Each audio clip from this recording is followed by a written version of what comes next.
कथा का अवसर उसी को प्राप्त होता है जिस पर मां करनी की विशेष कृपा होती है। और मां करनी की कथा वही सुनता है जिस पर मां करनी की विशेष कृपा होती है। क्योंकि मातेश्वरी ने खुद कहा है कि जो भी मेरी कथा को पूरी श्रद्धा पूर्वक सुनता है, तो शास्त्र में बताया गया है कि सर्व बाधा विनिर्मुक्तो धन्यतापि सुतापितम मनुष्य मत प्रसादेन भविष्यति न संशया। यानी भविष्य में उसे किसी भी चीज की कमी नहीं आने दूंगी, काली बन के शत्रुओं का संहार करूंगी, दुर्गा बन के उसके दुखों को हरूंगी और लक्ष्मी बन के अंदर लक्ष्मी के भंडारे भरूंगी। और वैसे ये कथा ज्यादा बड़ी नहीं है।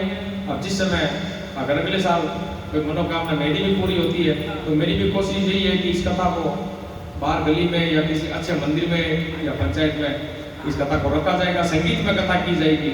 और ये जो कथा है, जो मेरे माता पिता मोहिनी देवी, इंद्रजीत मेहरा और मेरे दादा दादी रामस्वरूप जी मेहरा और मन्नू देवी और जितने भी मेरे पितृदेव हैं, उनको ये कथा समर्पित है। तो सिर्फ कथा का ही मैंने आयोजन रखा।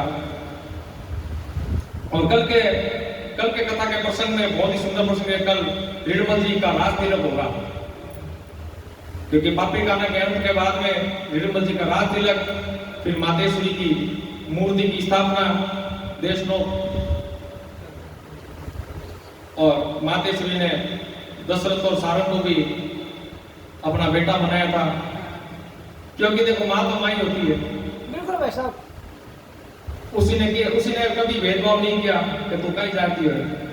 मातेश्वरी ने कभी जाति पाति भेदभाव कुछ भी नहीं की, वो तो साक्षात खुद जगदम्बा थी।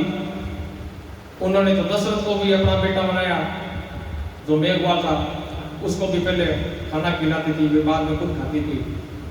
और सारंग जो नायक था उसको भी अपना बेटा माना। तो आज भी उनकी मूर्तियां वहां मौजूद है देशनोक में, दशरथ की, सारंग की। क्योंकि उन्होंने पापी काना से और जो ये जितने भी युद्ध हुए थे, तो उसमें देवोजी चारण के साथ उनका भी बहुत सहयोग था। उन्होंने कर्णी जी की सेवा करते करते अपने प्राण का त्याग कर दिया। उसी समय मातेश्वरी ने वरदान दिया कि आज से मारे सागे थारो भी नाम अजर अमर हो जासी। क्योंकि मातेश्वरी के शरणों में जो भी आता है उसका नाम अजर अमर हो जाता है। कथा भजन तो हम कथा एक आम है। गौ माता के लिए